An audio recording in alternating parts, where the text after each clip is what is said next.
আল্লাহ বলেন মুসা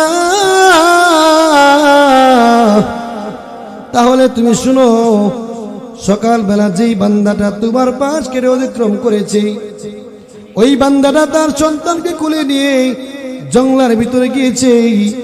জঙ্গলার ভিতরে যাওয়ার পরে তার কোলের সন্তানটা প্রশ্ন করলো, আব্বা আল্লাহর এই সৃষ্টি জগতের ভিতরে কি এইরকম ভাবে সবচেয়ে বড় কি শুধু পাহাড়টাই বড়, না পাহাড়ের চাইতে বড় কোনো কিছু আছে কিনা?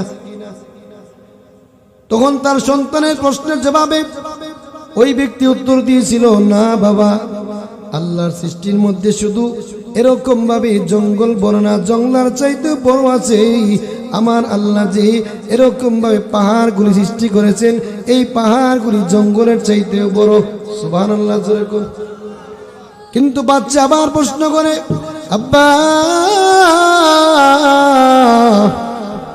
আপনি জবাব দেন, এই পাহাড়গুলি কি সর্বোচ্চ বড়, না পাহাড়ের চাইতে বড় কোনো কিছু আছে কি?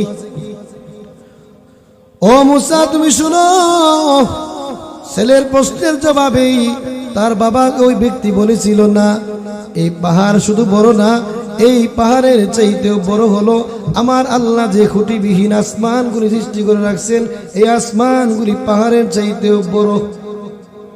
কিন্তু ছেলে আবারও প্রশ্ন করলো, আব্বা আমার প্রশ্নের জবাব দেন, এই আসমানগুলি কি বড়, না অন্য কোনো কিছু বড় আছে কি?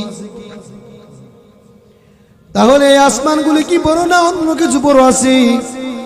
তখন ছেলের প্রশ্নের জবাবে আল্লাহ এরকম ভাবে ব্যক্তি বলে, না কান্না বিজড়িত কণ্ঠে বলে, এরে সন্তান এরকম ভাবে আসমান বড় না, আসমানের চাইতেও তোমার বাবা নাফরমানের গুনাহগুলি বড়। ভারত মে মদিনা কি দিল মে তমন্না, जियारत में मदीना की दिल में है तमन्ना,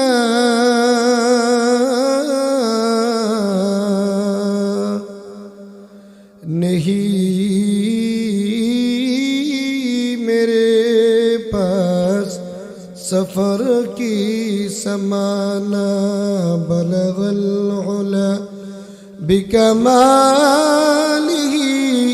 कशफत दुजा बिजमालिही, हसनत जमीअ खिसालिही, सल्लु अलैहि व आलिही।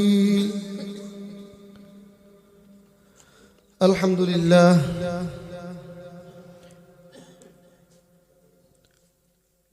রায়পুরা থানাধীন মোহিনীপুর মদিনাতুল উলুম ইসলামিয়া নুরানিয়া হাফিজিয়া মাদ্রাসার উদ্যোগে 28তম 3 দিন ব্যাপী পবিত্র তাফসিরুল কোরআন মাহফিলের আজ প্রথম দিনের চলমান অধিবেশনের সম্মানিত শ্রদ্ধেভাজন সভাপতি সাহেব, উপস্থিত উলামায়ে কেরাম, ধর্মপ্রাণ মুসলমান বায়ু বাবারা, পর্দার আড়ালের অবস্থানরতা শ্রদ্ধেয়া সম্মানিতা মা ও বোনেরা, আমি সর্বপ্রথম মহান রব্বুল আলামিনের দরবারে লাখ কোটি শুকর ও সুজুদ জ্ঞাপন করেছি যে মহান মুনিব রব্বুল আলামিন আমাদেরকে আমাদের হায়াতকে দীর্ঘায়িত করে এই বরকতপূর্ণ ফজিলতপূর্ণ মাস তথা শাবান মাসে আমাদেরকে উপনীত করেছেন। যেই শাবান মাসের বরকত হাসিলের জন্য আমার আপনার নবী প্যারা নবী মুহাম্মদুর রাসূলুল্লাহ সাল্লাল্লাহু আলাইহি ওয়াসাল্লাম রজব মাসের চাঁদ দেখা মাত্রই রজব এবং শাবান মাসের বরকত হাসিল করার জন্যে এবং হায়াতকে রমজান পর্যন্ত পৌঁছে দেওয়ার জন্য মুহাম্মদ আরবি আল্লাহর নিকট দোয়া করতেন, আল্লাহুম্মা বারিক লানা ফি রজব ওয়া শাবান ওয়া বাল্লিগনা রমাদান। যার বাংলা অর্থ হলো, হে আল্লাহ, আপনি আমাকে রজব এবং শাবান মাসের বরকত দান করেন এবং আমাদেরকে রমজান পর্যন্ত পৌঁছে দেন। এর মানে হলো আমার হায়াতকে দীর্ঘায়িত করে রমজান পর্যন্ত পৌঁছে দেন। সুবহানাল্লাহ।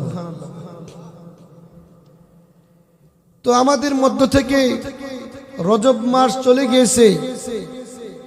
মূলত মানুষের সময় কাল তিনটা: অতীত, বর্তমান, ভবিষ্যৎ। তো যেই দিন গতকালকে চলে গেছে, আজীবন চেষ্টা করলেও গতকালকের দিনটা আর ফিরে আনা সম্ভব না। তো বাকি রইল আজকের দিন, আগামীকালকের দিন।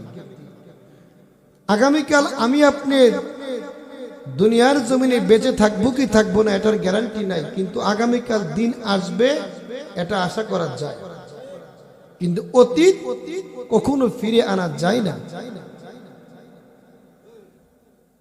তো আমাদের মধ্য থেকে রজব মাস চলে গিয়েছে, যদিও রজব মাসের থেকেই আমাদের জন্য নবীজির শিক্ষা অনুযায়ী এই মাসের বরকত, দুইটা মাসের বরকত এবং হায়াতের জিন্দগিকে রমজান পর্যন্ত পৌঁছে দেওয়ার জন্য দোয়া করা নবীজি শিক্ষা দিয়েছিলেন। কিন্তু জানি না কে কতটুকু দোয়া করেছে, কে কতটুকু আল্লাহর হুকুম নবীর তরিকা মেনেছে। কিন্তু এরপরেও আল্লাহ রাব্বুল আলামিন আমার আপনার হায়াতকে দীর্ঘায়িত করে এই বরকতপূর্ণ শাবান মাস পর্যন্ত আল্লাহ তাআলা আমাদেরকে পৌঁছে দিয়েছেন। যেই শাবান মাসের মান মর্যাদা কত, নবীজি সাল্লাল্লাহু আলাইহি ওয়াসাল্লাম হাদিসে পাকের মধ্যে বলেন, শাবানু শাহরি ও রমাদান শাহরুল্লাহ। শাবান মাস আমি নবীর মাস এবং রমজান মাস স্বয়ং আল্লাহর মাস। সুবহানাল্লাহ। তাহলে যেই মাস নবীজি তার নিজের মাস বলে সম্বোধন করেছেন, আখ্যায়িত করেছেন, তাহলে রমজান মাস আল্লাহর মাস বলে আখ্যায়িত করেছেন, তাহলে 12 মাস থেকে 2টা মাস যদি আমরা আলাদা করি, তাহলে সর্বোচ্চ সম্মানিত মাস হলো আল্লাহর মাস তথা রমজান মাস। এর পরের যে মাস, সেই মাসের মর্যাদা হলো স্বয়ং মুহাম্মদুর রাসূলুল্লাহ যেই মাসের নিজের মাস বলে আখ্যায়িত করেছেন, সম্বন্ধ করেছেন, সেই মাসের নাম হলো শাবান মাস। সুবহানাল্লাহ। উদাহরণ দিয়ে বলেন যে তামাম পৃথিবীর সমস্ত নবী রাসূলদের মধ্যে আমি নবী যেমন শ্রেষ্ঠ, রমজান মাসের পরে বাকি 11 মাসের মধ্যে শাবান মাস তেমন শ্রেষ্ঠ। সুবহানাল্লাহ বলেন। আর তামাম পৃথিবীর সমস্ত মাখলুকাতের চেয়ে আল্লাহ যেমন শ্রেষ্ঠ, আল্লাহর মাস বলে যেই মাসকে নবীজি আখ্যায়িত করেছেন, ওই মাস রমজান মাসটাও শ্রেষ্ঠ। সুবহানাল্লাহ বলেন। তাহলে এই শাবান মাস হচ্ছে ফজিলতপূর্ণ মাস, বরকতপূর্ণ মাস। তো যেই কথাটা বলতেছিলাম যে 3টা কালের মধ্যে একটা কাল চলে গিয়েছে, বাকি রইল বর্তমান, আগামীকাল, ভবিষ্যৎ। তাহলে 2টা মাসের বরকত হাসিল করার জন্য মুহাম্মদুর রাসূলুল্লাহ দোয়া করেছেন, কিন্তু আমাদের মধ্য থেকে রজব মাস গত হয়ে গিয়েছে, বর্তমান চলমান মাস আমাদের কাছে শাবান আছে। এই শাবান মাসের মধ্যে দোয়া করে এই শাবান মাসটার মধ্যে বেশি করে পুণ্যের কাজ করে গুনাহ ছেড়ে দিয়ে আমাদের দিনগুলি অতিবাহিত করে রমজান পর্যন্ত পৌঁছাইবার দোয়া করা, এই চেষ্টা করাটাই বর্তমান আমাদের কাজ। কথা কোন ঠিক না? কারণ মানুষের হায়াতের জিন্দগি কখন শেষ হয়ে যায় কেউ বলতে পারে না। এই জন্য রাসূল করিম সাল্লাল্লাহু আলাইহি ওয়াসাল্লাম হাদিসের মধ্যে বলেন, ক্বালান নবী সাল্লাল্লাহু আলাইহি ওয়াসাল্লাম ইগতানিম খামসান ক্বাবলা খামস। নবীজি বলেন 5 জিনিস আসার আগে আগে তোমরা 5 জিনিসকে কদর করো, গনিমত মনে করো। এক নম্বরে নবীজি বলেন, এক নম্বরে নবীজি বলেন, তোমাদের মধ্য থেকে 5টা জিনিস যখন চলে আসবে, এই 5টা জিনিস আসার আগে আগে তোমরা 5 জিনিসকে কদর করো। এক নম্বর হলো শাবাবাকা ক্বাবলা হারামিক, বার্ধক্য আসার আগে আগে নিজের যৌবন কালটাকে তোমরা গনিমত মনে করো। সুবহানাল্লাহ, জোরে কোন। 2 নম্বর নবীজি বলেন ওয়াসিহাতুকা ক্বাবলা সুকমিক, নবীজি বলেন অসুস্থতার পূর্বে সুস্থতাকে গনিমত মনে করো। 3 নম্বর নবীজি বলেন ওগিনাকা ক্বাবলা ফাকরিক, ধনাঢ্যতা থাকা অবস্থায় দরিদ্রতা আসার আগে আগে ধনাঢ্যতাকে তোমরা গনিমত মনে করো। 4 নম্বর নবীজি বলেন ওফারাগাকা ক্বাবলা শুগলিক, ব্যস্ততা আসার আগে আগে অবসর সময়টাকে তোমরা গনিমত মনে করো। 5 নম্বর নবীজি বলেন ওহায়াতাকা ক্বাবলা মাউতিক, মৃত্যু আসার আগে আগে গোটা হায়াতের জিন্দগিটাকেই তোমরা কি করো, গনিমত মনে করো। এই 5টা নসিহত যদি কোনো মানুষ দিলের ভিতরে ঢুকাইতে পারে, ওই মানুষ কোনোদিন গুনাহের কাজে লিপ্ত থাকতে পারে না, কারণ তার গোটা হায়াতের জিন্দগির হিসাব আল্লাহর কাছে দিতে হবে। কথা কোন ঠিক নেই? এই শাবান মাস আমাদেরকে কি শিক্ষা দেয়? যেই শাবান মাসের মধ্যে মুহাম্মদ আরবি নামাজের মধ্যে মশগুল থাকতেন, রোজা বেশি বেশি করে রাখতেন। আমার বলেন এই মুহাম্মদ রাসূলুল্লাহ কি জিন্দগিতে কোনদিন নামাজ ছাড়ছে? এরপরেও কেন এই মাহে শাবান মাসের মধ্যে বেশি বেশি বندگی করতেন, রোজা করতেন? আল্লাহর নবী যখন এই শাবান মাসের মধ্যে রোজা রাখেন, আম্মা জানা আয়েশা সিদ্দিকা রাদিয়াল্লাহু তাআলা আনহা বলেন ইয়া রাসূলুল্লাহ, ইয়া হাবিবাল্লাহ, ওগো নবীজি, আপনি এই শাবান মাসের মধ্যে কেন গো বেশি বেশি করে রোজা রাখেন? আল্লাহর নবী বলে আয়েশা, তাহইয়াউনা কামা তামুতুন ওয়া তামুতুনা কামা তাহইয়াউন। আয়েশা, এই শাবান মাসের মধ্যে, এই শাবান মাসের মধ্যে মালাকুল মউত আজরাইল এই বছর যারা মারা যাবে তাদের নাম নিশানাগুলি লিখে এবং তাদের মৃত্যুর পরোয়ানাগুলি লিপিবদ্ধ করে।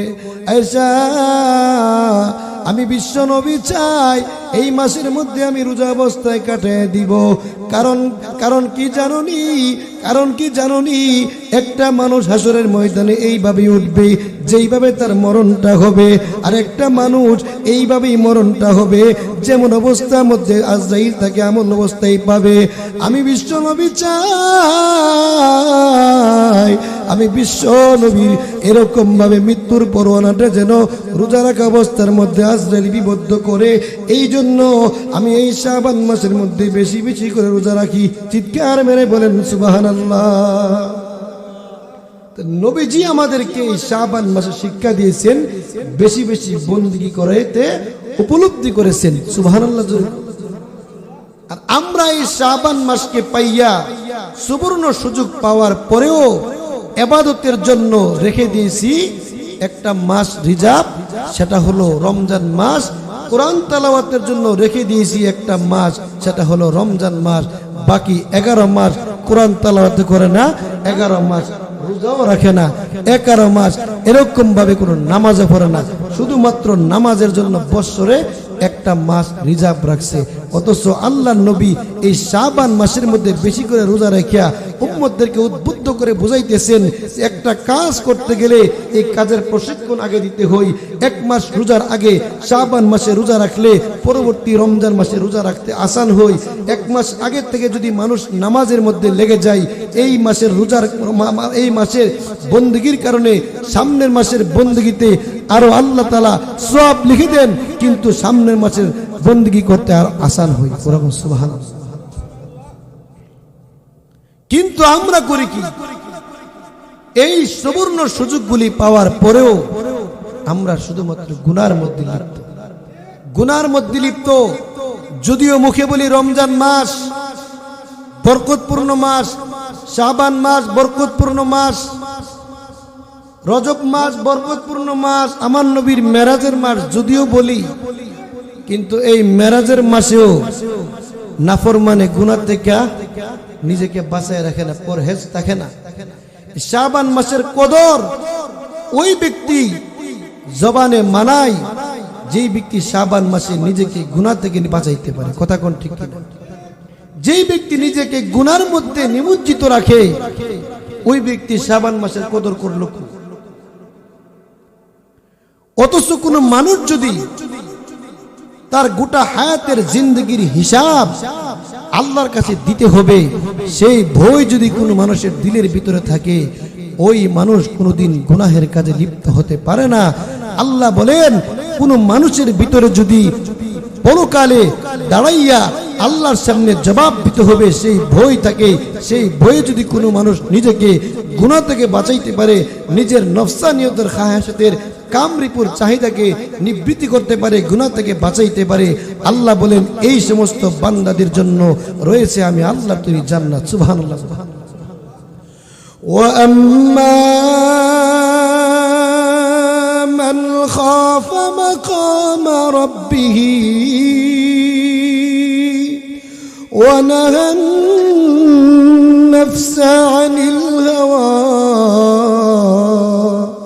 فإن الجنة هي المأوى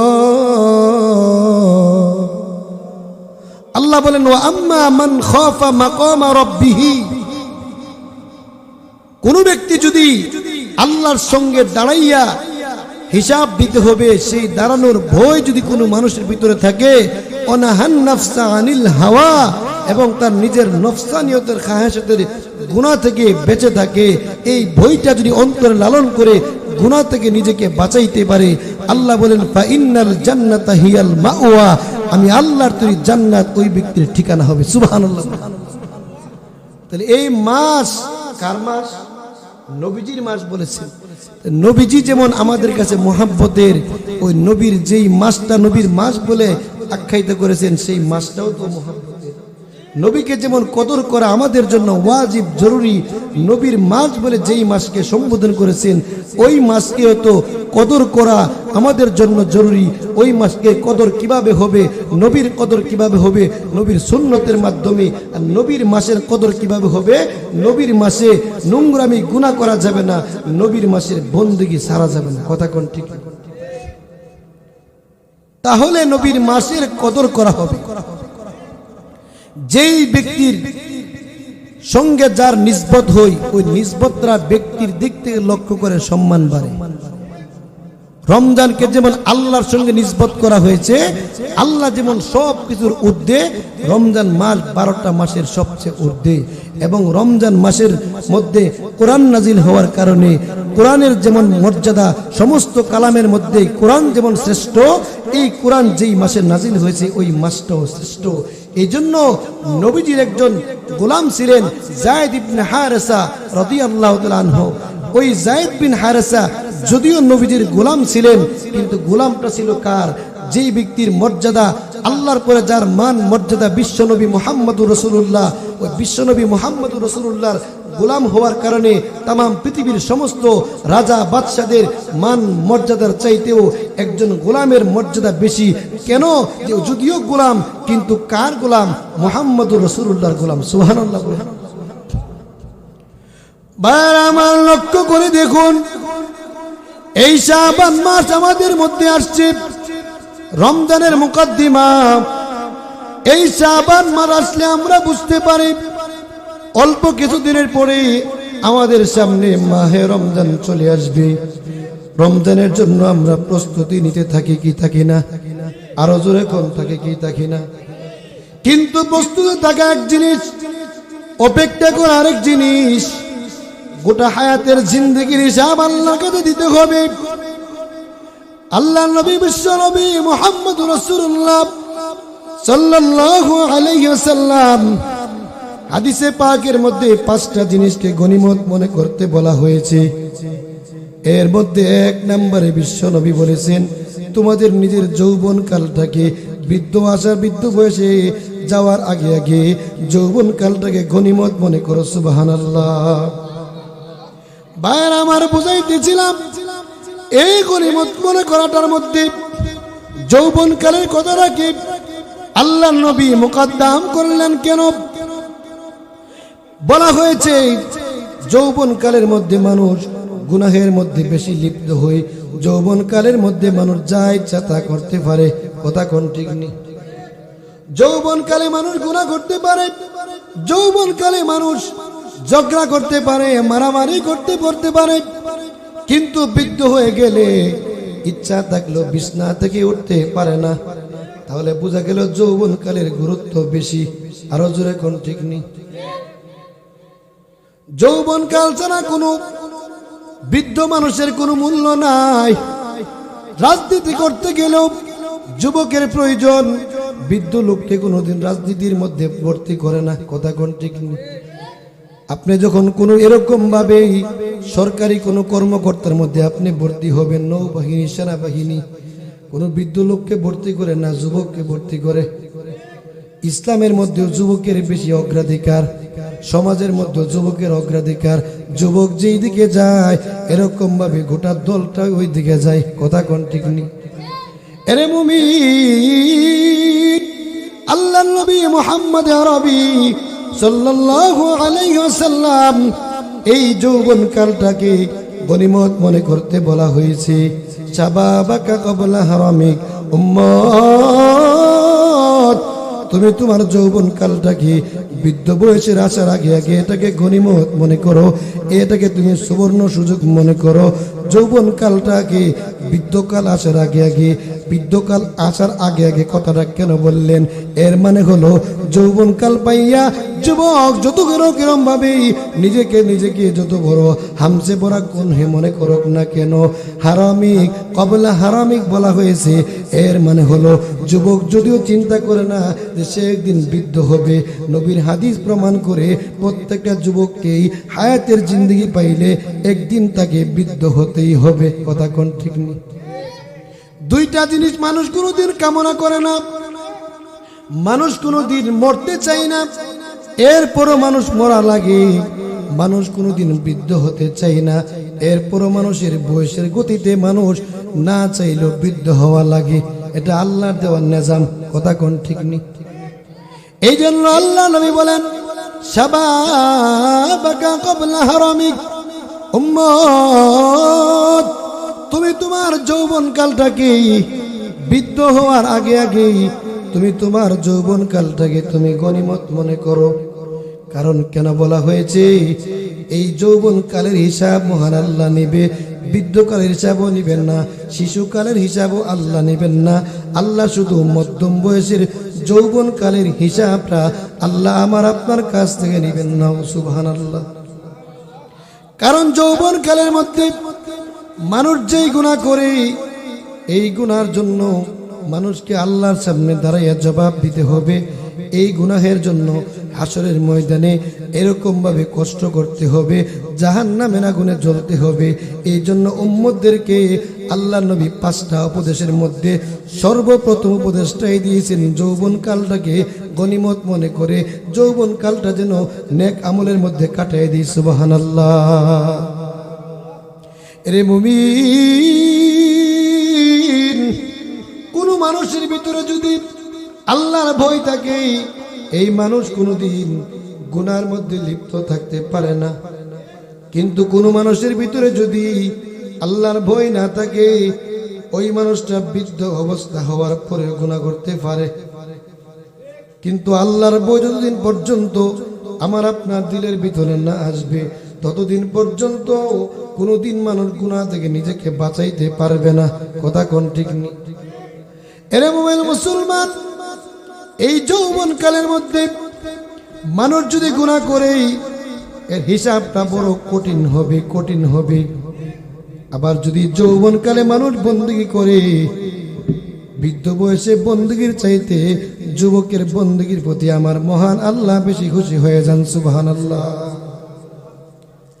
এই জন্য আল্লাহ নবী, বিশ্ব নবী মুহাম্মদুর রাসূলুল্লাহ সাল্লাল্লাহু আলাইহি ওয়াসাল্লাম যৌবন কালটাকে গনিমত মনে করার জন্য আল্লাহর নবী বলেছেন। কেন বলেছেন? এই যৌবন কালে মানুষ ইচ্ছা করলে সারা রাত্র না ঘুমাইয়া বন্দেগী করতে পারে, কিন্তু বৃদ্ধকালে সারা রাত্র না ঘুমাইয়া কোনোদিন রাত্র কাটাইতে পারে না, প্রেসার আপ ডাউন করে। কথা কোন ঠিক নেই। কিন্তু আমরা সমাজে মনে মনে মনস্থ করে রাখি 40 বছর হইলেই বন্দেগী করব, বৃদ্ধ হইলে নামাজে যাব, বৃদ্ধ হইলে গুনাহ ছাড়বো। এখন যৌবন কাল, এটা এরা এরকম ভাবে এরা কালি পাইছে গুনাহ করার জন্য, এত কিছু ভাইবা পারা যাইব না। এই কথা বলনেওয়ালা মানুষ সমাজের মধ্যে আছে কি নাই? যদিও মুখে না বলে, মসজিদের সামনে দিয়ে চলে যায়, আল্লাহু আকবার ধ্বনি আছে, বান্দার ভিতরে আল্লাহর ভয় নাই, আল্লাহর বরত্ব নাই, যার কারণে মসজিদের ভিতরেও যায় না। কথা কোন ঠিক নেই, গুনাহও ছাড়ে না। কিন্তু এরে মুমিন, আল্লাহর নবী এই যৌবন কালের কথা কেন বললেন? যৌবন কালের মধ্যে মানুষ যা ইচ্ছা তা করতে পারে, যৌবন কালে বন্দী করতে পারে, আবার গুনাহও করতে পারে। কিন্তু বৃদ্ধ বয়সে যদি কোনো মানুষ গুনাহ নাও করে, বৃদ্ধ বয়সে গুনাহ করতে পারে না, ইচ্ছা করলেও পারে না, শক্তি গোলায় না, ঝগড়াতেও যাইতে পারে না, কারণ ইচ্ছা থাকলেও বিছনা থেকে উঠতে পারে না, তার শরীরে শক্তি নাই। যৌবন কাকে অবস্থায় যদি শক্তি থাকা অবস্থায় যদি তার নিজেকে কন্ট্রোল করতে পারে, রাগ দমন করতে পারে, গুনাহ থেকে বাঁচতে পারে, বন্দেগীর মধ্যে লাগিয়ে থাকতে পারে, আমার মহান আল্লাহ ওই বান্দার বন্দেগীর প্রতি বেশি খুশি হয়ে যায় বৃদ্ধর বন্দেগীর চাইতে। সুবহানাল্লাহ। জালালউদ্দিন রুমি রাহমাতুল্লাহ আলাইহি বলেন, বৃদ্ধ অবস্থার মধ্যে বুজুর্গ সাজা, বৃদ্ধ অবস্থার মধ্যে জালেম পর্যন্ত বুজুর্গ হয়ে যায়, কারণ তখন আর শরীরে খোলা না, জানটা যখন আসরক্ত হয়ে যায়। কিন্তু যৌবনকালে তওবা করা, যৌবনকালে বন্দেগী করা, এটা নবী পয়গম্বরদের কাজ। তাহলে যৌবনকালে বন্দেগী করলে নবী পয়গম্বরকে অনুসরণ করা হয়। কথা কোন ঠিক নেই? নবী পয়গম্বরকে অনুসরণ করলে ঠিকানা হবে কোথায়? জান্নাতে না জাহান্নামে? জান্নাতে হবে। তাহলে জান্নাতে যাইতে গেলে নবী পয়গম্বরদের অনুসরণে যুবক বয়সে বন্দেগী করার দরকার আসেনি, গুনাহ ছাড়ার দরকার আসেনি। কথা কোন ঠিক নেই?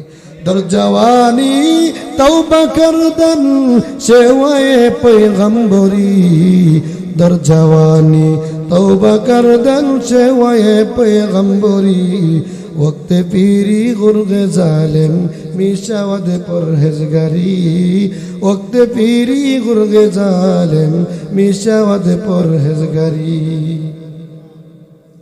বৃদ্ধ অবস্থায় হয়ে গেলে একটা মানুষ ইচ্ছা করলে নরসিংদী বাজারে যাইতে পারে না, অথচ এই মানুষটাই যখন যুবক ছিল কতবার যে নবীনগর বাজারে গিয়েছে, কতবার গিয়েছে, একবার অলসতা করে নাই।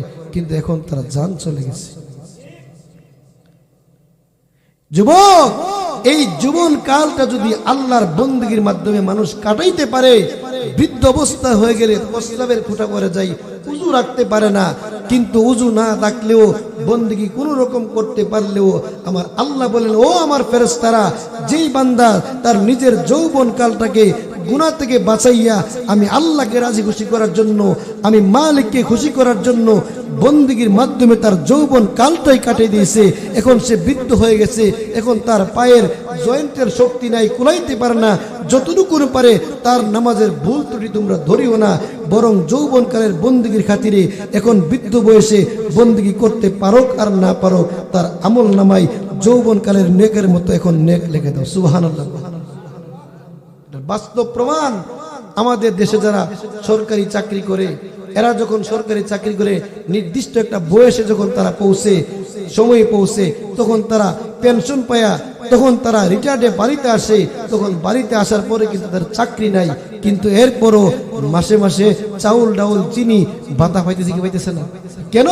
তার নিজের যৌবনের একটা সময় ছিল, মূল্যবান সময়, ওই সময়টা শক্তিটা সরকারি কাজে ব্যয় করছে, তার নিজের যৌবন কালটাকে সরকারি কাজে ব্যয় করার কারণে সরকার তার ওই যৌবনকালের খাতিরে সম্মান করে বৃদ্ধ বয়সে বিছানায় শুয়ে শুয়ে পর্যন্ত তার বাড়িতে রেশন পাঠাতেছে, ঠিক কিনা বলেন?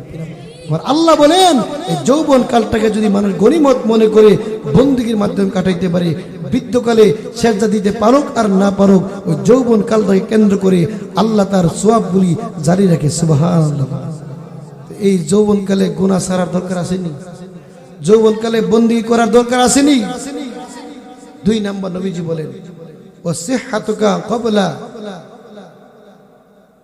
নবীজি বলেন অসুস্থতা আসার পূর্বে তোমরা সুস্থতাকে গনিমত মনে করো। ওয়াসিহহাতুকা ক্বাবলা সুকুমিক, অসুস্থ হয়ে গেলে মানুষ ইচ্ছা করে আরে শরীরটা যদি সুস্থ থাকতো মোহিনীপুর 3 দিন ব্যাপী তাফসীর কোরআন মাহফিলে আজকে যাইতাম, কিন্তু শরীরটা অসুস্থ হয়ে গেলে যাইতে পারি। কিন্তু আল্লাহ যদি বলে বান্দা যখন সুস্থ ছিলা তখন তো এই মাহফিল বাদ দিয়েও অনেক মাহফিল হয়েছিল, তখন তো আড্ডা মারতে শাস্ত্র হলো, তখন তো বিভিন্ন রকমের গুনাহের কাজে লিপ্ত ছিলা, তখন কোথায় ছিলা? এখন মানুষ যখন অসুস্থ হয় তখন মরণের কথা ঘন ঘন মনে হয়। কথা কোন ঠিক? এই জন্য আল্লাহ নবী বলেন অসুস্থ হওয়ার আগে আগে সুস্থতাকে গনিমত মনে করে। এই গনিমত মনে করা মানে কি? সুস্থ অবস্থায় যেই পরিমাণ বন্দেগী করার তুমি করে নাও, অসুস্থ হয়ে গেলে ইচ্ছা থাকলেও বন্দেগী করতে পারবা না। কথা কোন ঠিক? 3 নাম্বার নবীজি বলেন গিনাকা ক্বাবলা ফাকরিক, যে দরিদ্রতা আসার আগে আগে ধনাঢ্যতাকে গনিমত মনে করো। আমরা তো মনে করি মাদ্রাসায় দান করবো, কোটি টাকার মালিক হইলে কুরবানি দিব, কোটি টাকার মালিক হইলে। আসলে কি পরিমাণ সম্পদ হইলে কুরবানি ওয়াজিব হই এই মাসলা জানতে চেষ্টা করি না। আমরা মনে করি কি একেবারে কোটি কোটি টাকা হইলে আমি বড় লোক হয়েছি, তখন গিয়ে কুরবানি ওয়াজিব হয়েছে। আর দান সৎকার ক্ষেত্রেও টাকার পরিমাণ বেশি হইলে মনে করি দান করা করবেন। কোটি টাকার মালিক যে আপনি হইবেন এটা গ্যারান্টি কি? বরঞ্চ তো এমনও হতে পারে যে আপনি 30 লক্ষ টাকার মালিক ছিলেন, কিন্তু আপনার মন ভরে নাই, কোটি টাকা পর্যন্ত হওয়া লাগবে। কিন্তু দেখা গেল কোটি টাকার আশা নিয়ে রাখছেন, শেষ পর্যন্ত দেখা গেছে আপনার ভিটা বাড়ি নেই, আপনি ব্রাহ্মণবাড়ির শহরে ভাড়া থাকলেন, আপনি কই গেল? এই জন্য আল্লাহ নেই বলেন গিনাকা ক্বাবলা ফাকরিক, দরিদ্রতা আসার আগে আগে ধনাঢ্যতাকে তুমি কি করো? গনিমত মনে করো। তাহলে এই গনিমত যদি মনে করতাম, আমরা যে অবস্থায় ছিলাম ওই অবস্থা থেকে যার যার সাধ্য অনুপাতে দান সৎকার করে করে আমরা নিজের সওয়াবগুলি আল্লাহর কাছ থেকে নিয়ে নিতাম, আল্লাহর কুদরতি ব্যাংকে জমা করতাম। কিন্তু আমি যে একটা লম্বা একটা আশা নিয়ে রাখছিলাম, এখন আশা রয়েছে আশার জায়গাতে, কিন্তু মাঝখানে আগেও দান করা হয়েছে না, আর পরে তো দান করার সুযোগই নেই। এই জন্য প্রত্যেকটা সময়কে গনিমত মনে করা, যে যেই হালতে আছে ওই অবস্থান থেকেই যার যার সাধ্য অনুপাতে দান করাটাই হলো বুদ্ধিমানের কাজ। কথা কোন ঠিক? 3 নাম্বার। 4 নাম্বার নবীজি বলেন ও ফারাগকা ক্বাবলা শুগলিক, ব্যস্ততা আসার আগে আগে অবসর সময়টাকে গনিমত মনে কর। বর্তমান সময় দেখবেন মানুষ যত ব্যস্ত থাকে, যত মানুষ অবসর হবে আশা রাখে, দেখবেন দিন গেলে ব্যস্ততা আরো বাড়ে, দিন গেলে ব্যস্ততা বাড়ে। আর যে সমস্ত যুবকরা নামাজ পড়ে না, বিয়া শাদীর পরে ইমানটা পরিপূর্ণ হওয়ার পরে নামাজ পড়বো আশা রাখে, বিয়া করেন, বাচ্চা হইছে, নামাজও যাইবেন, হঠাৎ করে আপনি ফুটতে কি আব্বা সন্তানের মায়া আছে, কুলো লইছেন, আপনার পাঞ্জাবি দিছে প্রস্তাব করে, এখন ব্যস্ততা না, পাঞ্জাবি বদলাও, আবার গায়ে দো, এরপর মসজিদে যাও। ঝামেলা কমছে না বাড়ছে? জীবনকালে আপনার যেখানে ইচ্ছা এখানে নামাজও পড়তে পারেন, যেখানে ইচ্ছা সেখানে ঘুমাইতে পারেন, প্রস্রাবের কোনো আপনার ঘাটতি হবে না, প্রস্রাবের কোনো এরকম ভাবে প্রস্রাব লাগার কোনো সম্ভাবনাই নাই। কিন্তু অন্যের বাচ্চা কুল্লো লওয়া না লওয়া আপনার ইচ্ছা, কিন্তু নিজের বাচ্চার মোহাব্বতে কুল্লো রয়েছেন, প্রস্রাব করে দিয়েছেন, ঝামেলা বাড়ছে না কমছে? আপনাদের আশা রাখি অবসর হইবেন না। দুনিয়ার জিন্দেগির কোনো মানুষের কোনো অপশন নাই, প্রত্যেকটা মানুষ ব্যস্ত, কিন্তু আল্লাহর জন্য আমরা কয়টা সময় দিই? এই 5 ওয়াক্তের নামাজ পড়তে বড় জোর কয় ঘন্টা সময় লাগে? সবগুলি আবার যোগ করেন, 24টা ঘন্টা যদি মাওলা পাকের দেওয়া হায়াত, মাওলা পাকের দেওয়া অক্সিজেন বিনা বেইলে, কোনো বেইল লাগে না, কিচ্ছু লাগে না, বুক করতে পারি। 24টা ঘন্টার ভিতরে আমি কি 2টা ঘন্টার সময় বাহির করতে পারি না 5 ওয়াক্ত নামাজ পড়ে আমার মাওলাকে খুশি করার জন্য? শেষ ফিনিশিং আসলো, ওয়া হায়াতাকা ক্বাবলা মাউতিক, তোমরা তোমাদের মৃত্যু আসার আগে আগে তোমাদের হায়াতের জিন্দেগিটাকে গনিমত মনে করো। কিন্তু হায়াতের জিন্দেগি গনিমত না মনে করে যদি হাসরের ময়দানে গিয়ে আফসোস করি, তখন এই আফসোসের কোনো কাজে আসবে না, কোনো আগাইবে না, 1 সেকেন্ডের জন্য দুনিয়াতে পাঠানো হবে না।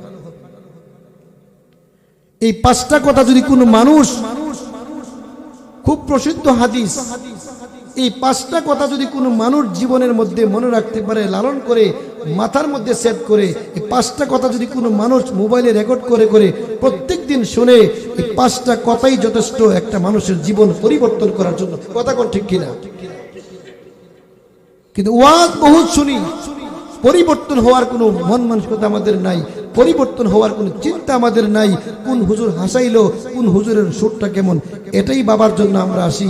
এখন তো আর বাচ্চারাও মাদ্রাসায়ও ঠিক মতো মানুষ পড়াশোনা ঠিক মতো করে না, শ্রোতারাও ঠিক মতো মনোযোগ দিয়ে ওয়াজ শোনে না। কেন জানেন? আমার এক উস্তাদ বলছিলেন, যেদিন থেকে মাদ্রাসার কিতাবের নোটগুলি বাইরেছে, সেদিন থেকে হুজুরদের কথা মনোযোগ সহকারে শোনাটাও বন্ধ হয়েছে। কারণ হে মনে করি কি, হুজুর আর কি বুঝাইবো, সব তো নুরের ভিতরে আছে। এই জন্য এখনকার মানুষের পুঁজিবারটা সব হুজুর নুড়তা হে, নুড়তা হে, কারণ নুর আছে, গাইড আছে, হুজুরের কথা লেকচারটা ঠিক মতো মনোযোগ শোনেন না। আর শ্রোতাগুলি এখন খারাপ হয়েছে কেন? উপস্থিত মনোযোগ থেকে, মুতাওয়াজ্জ থেকে কথা শিখবার নিয়তে শুনে না কেন? ইউটিউবে দেখলে এখন হাজার হাজার ওয়াজ আছে। এই জন্য ওয়াজ এখন আর বাস্তব সরাসরি ওয়াজের গুরুত্ব নাই, কিন্তু ইউটিউবের ওয়াজ আছে যেহেতু ইনি যথেষ্ট। এই জন্য ইউটিউবের ওয়াজ ইউটিউব ফালাই দেয়, ইউটিউবের ওয়াজ লাগাই লাগাই ঘুমাই দেখা, কি করলো না করলে কোনটু বুঝলো না। অথচ এলেম শিক্ষা করতে হই সিনা বসিনা। জিব্রাইল আমিন নবীকে সিনার মধ্যে চাপ দিয়ে এই কোরআনগুলি ঢুকাইছেন, কোরআনের আয়াত ঢুকাইছে, শিক্ষা দিয়েছেন। কিন্তু উস্তাদের সামনে বসে শিক্ষা করা এক জিনিস, আর দূর থেকে রেকর্ড শুনে শিক্ষা করা আরেক জিনিস। এটার মধ্যে নূর থাকে না, এটার মধ্যে বরকত থাকে না। বরকত থাকে সামনাসামনি শুনে শিক্ষা করা, এটার মধ্যে বরকত। সুবহানাল্লাহ। কিন্তু আমরা ইউটিউবের মধ্যে পাগল হয়েছি আর নোটের মধ্যে পাগল হয়েছি। এই নোট ফরিনে যত ছাত্র আছে, একটা ছাত্র উস্তাদের কথা গুরুত্ব শোনে না।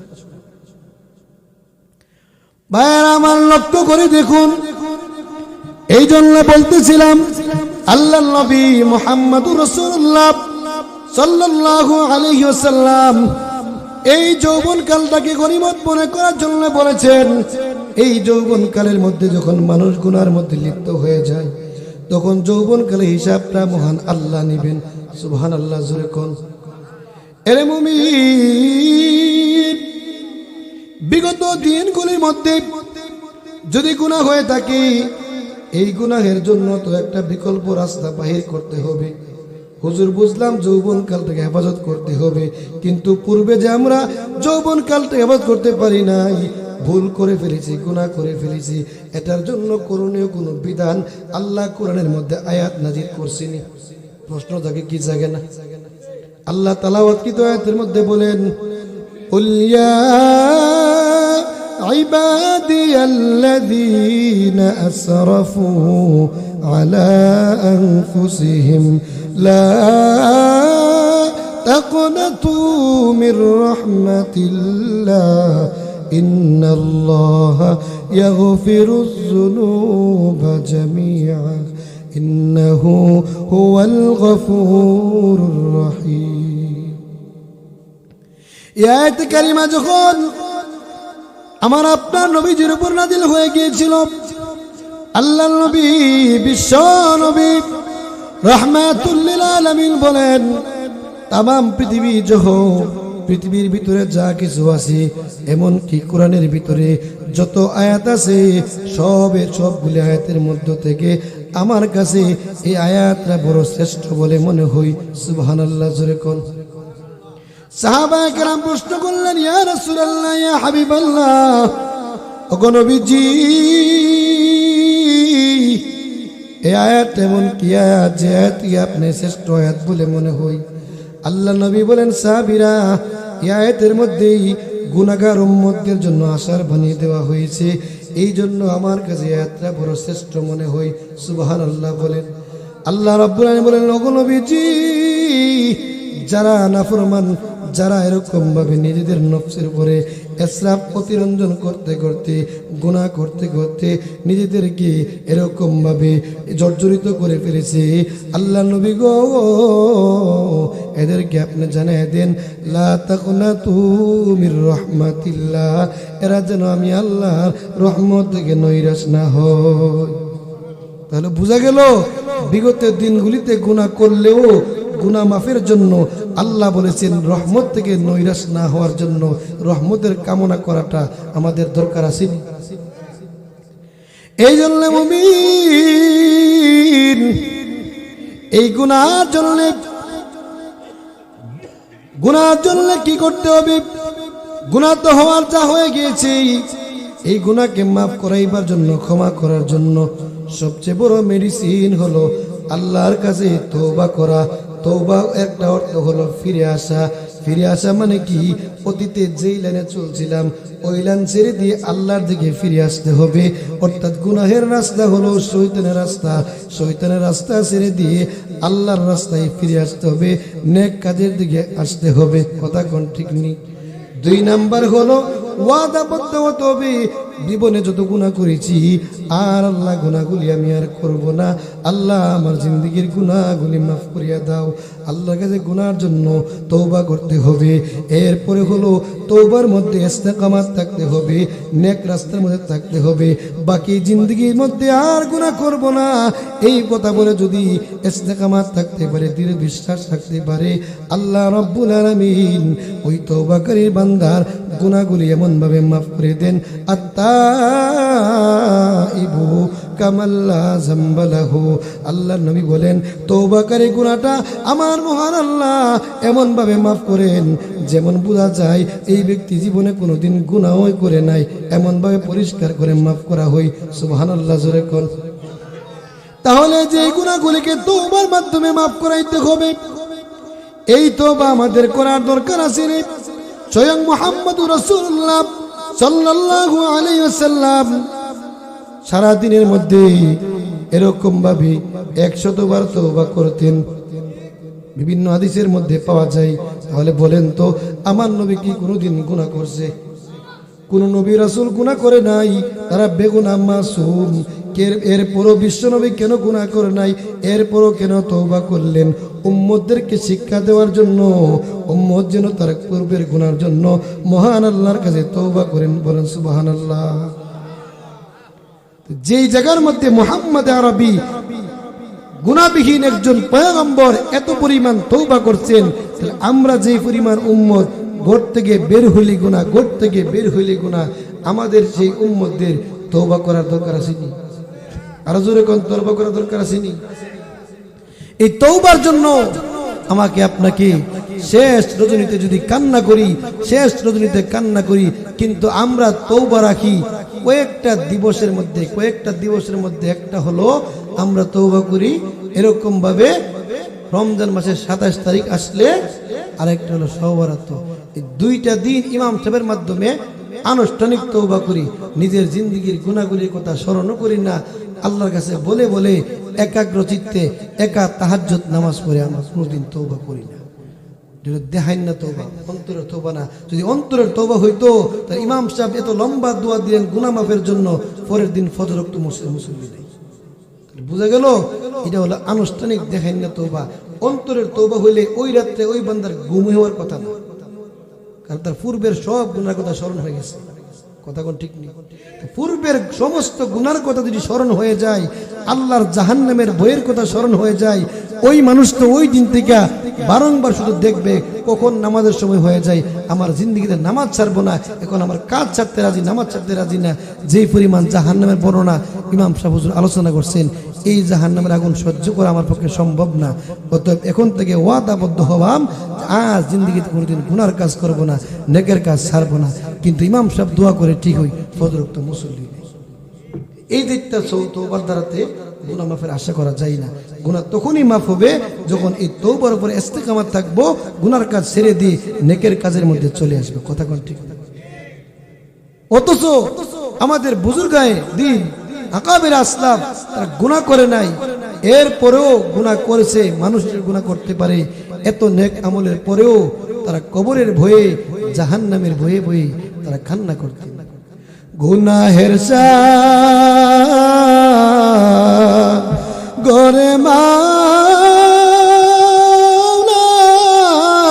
ডুবেছি, গুনাহের গরে মাওলা ডুবেছি, মাফ করো গো মাবুদ আল্লাহ এলাহি, মাফ করো গো মাবুদ আল্লাহ এলাহি। এই দুনিয়া মুসাফির খানা, মুমিন জানো না কত মানুষ আইল গেল রইল না, কত মানুষ আইল গেল রইল না। এ জীবনে না করিলাম বন্দেগী, এ জীবনে না করিলাম বন্দেগী, গুনাহ করে কাটাইলাম জিন্দেগি, গুনাহ করে কাটাইলাম জিন্দেগি। কি যে উপায় হবে রে, ওই যে কঠিন হাসরে, কি যে উপায় হবে রে, ওই যে গহীন কবরে। মৌলা যদি মাফ না করে আমারে, মৌলা যদি মাফ না করে আমারে, পাপী আমি কেমনে থাকবো মৌলা কবরে, পাপী আমি কেমনে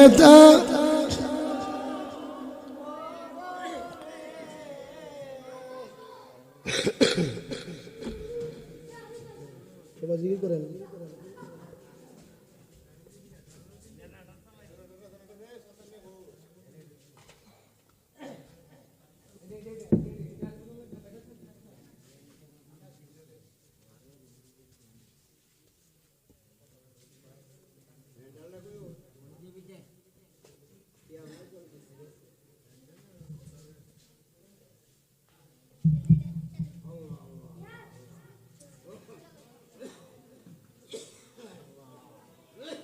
এইভাবে যদি আমরা কবরের ভয়ে ভয়ে কান্না করতে পারি, আল্লাহ তাআলা আমাদের জিন্দেগির গুনাহগুলি মাফ করবেন। কথা কোন ঠিক?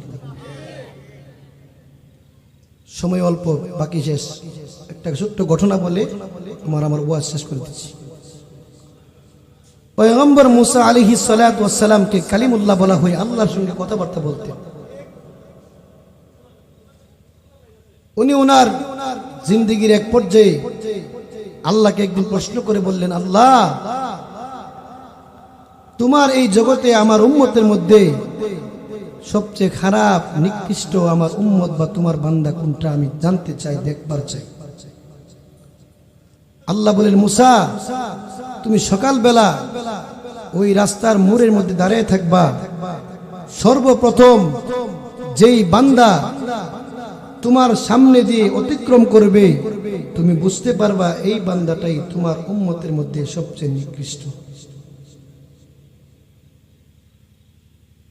কিন্তু মুসা পয়গম্বর আল্লাহ তাআলার কথা অনুযায়ী ওই রাস্তার মোড়ের মধ্যে দাঁড়ায় রইলেন। ঠিক দেখলো একজন লোক তার একটি সন্তান, তার ছেলে কোলে করে মুসা পয়গম্বরের পাশ কেটে অতিক্রম করতেছে। মুসা নবী তো আল্লাহর কাছে রুলস পেয়েছে, সর্বপ্রথম যে লোকটা যাবে তুমি মনে করবে এই লোকটাই সবচেয়ে খারাপ নিকৃষ্ট লোক। মুসা নবী বুঝছে যে আল্লাহর কথা অনুযায়ী বোঝা গেল আমার উম্মতের মধ্যে এই লোকটাই নিকৃষ্ট। ওনার ভিতরে আরেকটা প্রশ্ন জাগলো, আল্লাহ নিকৃষ্ট লোক তো জানলাম, আমার এখন জানার বিষয় আমার মধ্যে সবচেয়ে শ্রেষ্ঠ ভালো উম্মত কোনটা। আল্লাহ বলেন এই রাস্তার মধ্যে দাঁড়ায় থাকবা, সন্ধ্যার গনি আসলে যেই বান্দা তোমার পাশ কেটে অতিক্রম করবে তুমি মনে করবা ওই লোকটাই সবচেয়ে উত্তম লোক।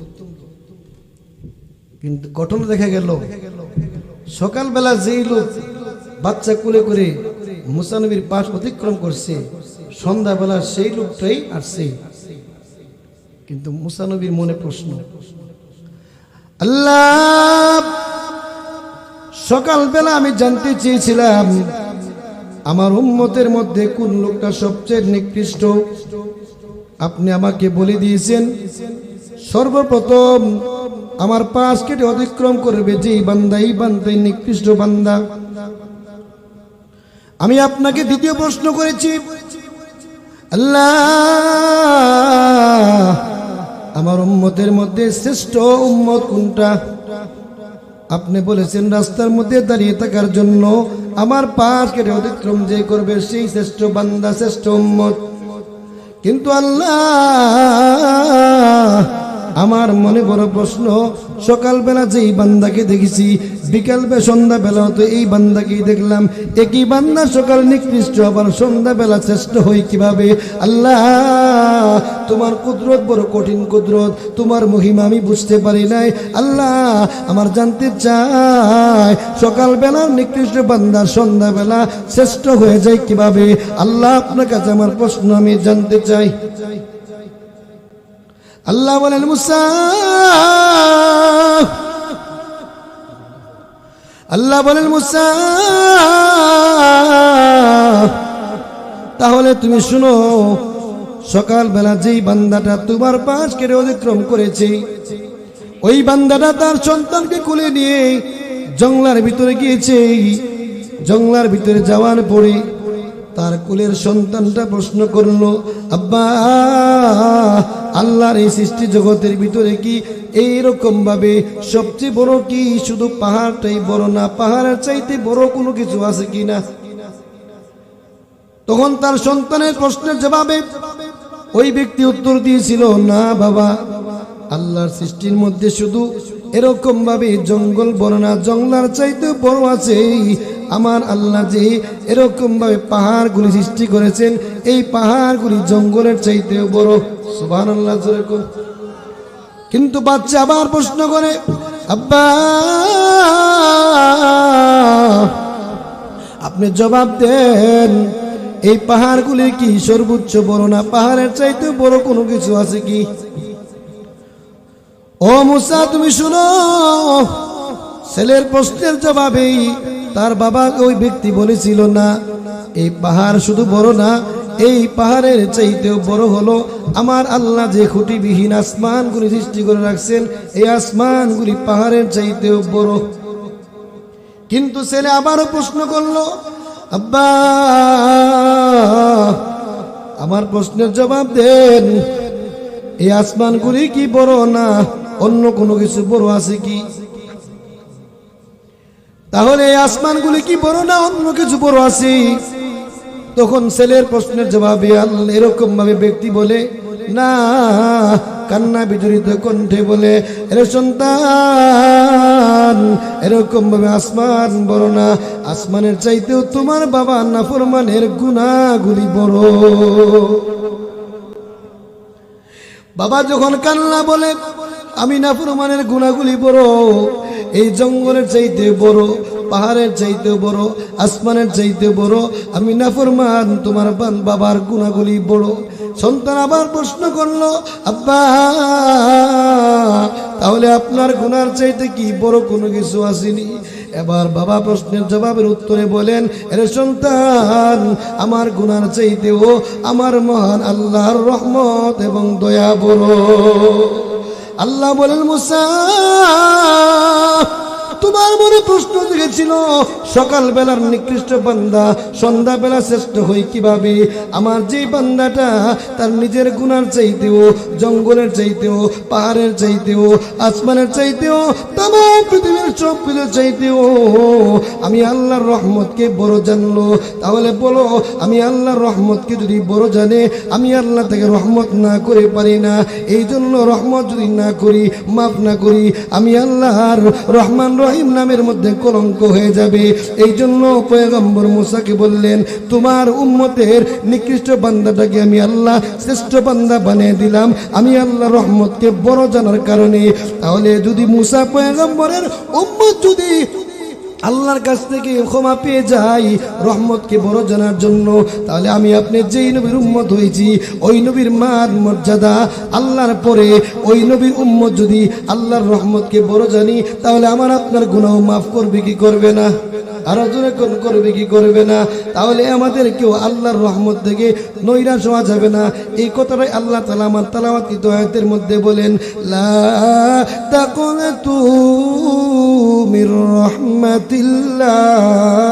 ও নবীজি, আপনি আপনার উম্মতদেরকে জানিয়ে দিবেন তারা যেন আমি আল্লাহর রহমত থেকে নৈরাশ না হই।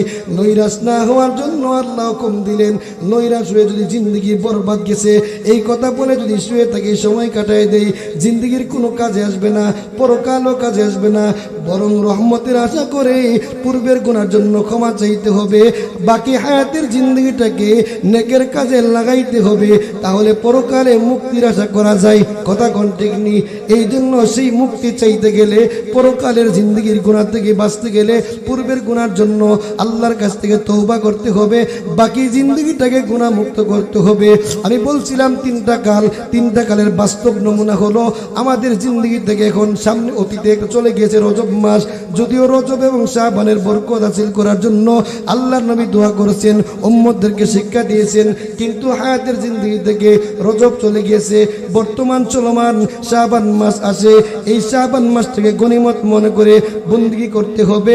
রমজান পর্যন্ত হায়াতে পাওয়ার জন্য আল্লাহর কাছে দোয়া করতে হবে এবং গোটা হায়াতের জিন্দগিটাকে গনিমত মনে করে মরণ পর্যন্ত ইবাদতের মাধ্যমে কাটাইতে হবে। কথা কোন ঠিক নেই? তাহলে আমার টোটাল আলোচনার বিষয়বস্তু হলো আল্লাহ তাআলা যেন আমাদের প্রত্যেকটা যুবকের ভিতরে এই পাঁচটা কথার গনিমতের কথা যেন দিলে লালন করে নিজের যৌবনটাকে বার্ধক্য আসার আগে গনিমত মনে করা, সুস্থতাকে অসুস্থতা আসার আগে গনিমত মনে করা, এরকম ভাবে ধনাঢ্যতাকে দরিদ্রতা আসার আগে গনিমত মনে করা, অবসর সময়টাকে ব্যস্ততা আসার আগে গনিমত মনে করা, গোটা নিজের হায়াতের জিন্দগিটাকে যেন আমরা মরণের আগে গনিমত মনে করতে পারলে, এই পাঁচটা কথার উপরে যদি আমরা আমল করতে পারি, ওই মানুষ গুনাহ থেকে বাঁচাও সম্ভব, নেকের কাজে জিন্দগিটাকে লাগায় রাখাও সম্ভব। কথা কোন ঠিক নেই? এই দুইটা কাজ যে ব্যক্তি গুনার কাজ ছেড়ে দিতে পারবে, নেকের কাজের মধ্যে লেগে থাকতে পারবে, তার ইহকালের জিন্দগি সফল, পরকালের জিন্দগি সফল। সফলতা তো আমাদের মধ্যে আমরা মনে করি টাকার পাহাড় হইলে সফলতা, বিল্ডিং করতে পারলে সফলতা। সফলতা আসলে এটা না। সফলতার জিন্দগি হলো দুনিয়ার জিন্দগিতে গুনার কাজ ছেড়ে দিয়ে নেকের কাজ করতে পারা এবং পরকালে আল্লাহকে রাজি খুশি করে আল্লাহ তৈরি জান্নাত কামাইতে পারা। এটা হলো চূড়ান্ত সফলতা। সেই চূড়ান্ত সফলতা আমরা চাই কি চাই না? আল্লাহ তাআলা যেন আমাদের সকলকে এই কথাগুলির উপর আমল করে এই চূড়ান্ত সফলতা পর্যন্ত, আমাদের আল্লাহ তৈরি জান্নাত পর্যন্ত পৌঁছার